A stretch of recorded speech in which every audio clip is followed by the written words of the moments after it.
Just two ingredients and that's it. Mix and done.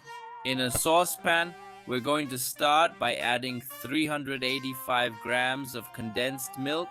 Then we're going to add 400 grams of heavy cream, and over medium heat, we're going to mix all this very well, and we're going to wait until it starts to reach the ideal point.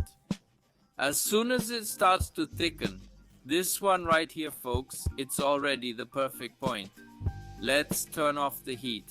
Let's take this pan out of here, and on top, folks, let's cover it with plastic, remembering that the plastic can be the one you prefer. It can be plastic wrap.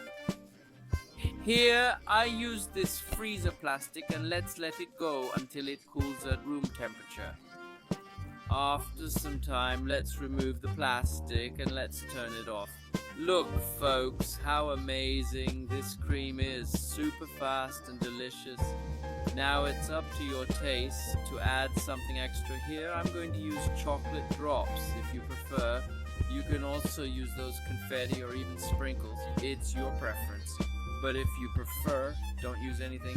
The dessert will already be ready. Super delicious. And after mixing, just remove and move now to the other table. Done. After giving it a slight adjustment, we'll take it to the fridge just to freeze. And now, folks, just cut it and enjoy it. And just look at how amazing this candy is. A wonderful texture. I make it at your house that I'm sure everyone will love. I hope you liked it. This was another little recipe here from the guy in the kitchen. That big hug until next time, and thanks.